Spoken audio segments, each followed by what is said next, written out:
Hema committee റിപ്പോർട്ടിന് പിന്നാലെ ലൈംഗിക ആരോപണ വിധേയനായ നടനും MLA-യുമായ മുകേഷിനെതിരെ ഫേസ്ബുക്കിൽ സ്ത്രീകളുടെ വിമർശനം തുടരുന്നു. സിനിമയിലെ സ്ത്രീകളെ മാത്രമല്ല ആദ്യ ഭാര്യ സരിതയെയും മുകേഷ് ക്രൂരമായി പീഡിപ്പിച്ചിട്ടുണ്ടെന്നത് നവമാധ്യമങ്ങളിൽ പ്രചരിക്കുകയാണ്.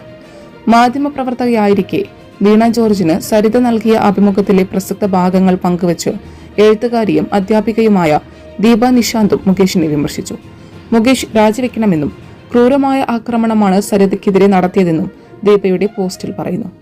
ഗർഭിണിയായിരിക്കെ വയറ്റിൽ തൊഴിച്ചതും മദ്യപിച്ചെത്തി മുടിയിൽ പിടിച്ച് നിലത്തിഴച്ചതുമെല്ലാം സരിതയുടെ അഭിമുഖത്തിലുണ്ട്. മുകേഷിന്റെ ഗാർഹിക പീഡനത്തിന്റെ ചെറിയൊരു ഭാഗം മാത്രമാണിതെന്നും സ്ത്രീകൾക്കെതിരെ മുകേഷിന്റെ നിലപാട് എന്നും ഇങ്ങനെയായിരുന്നു എന്നുമാണ് ദീപ നിശാന്തിന്റെ ആരോപണം. മലയാളിയുടെ ഭക്ഷണ താല്പര്യങ്ങൾക്ക് ഇനി പുതിയ സ്വാദ്. അൽദാൻ ലബനീസ് കുബൂസ്.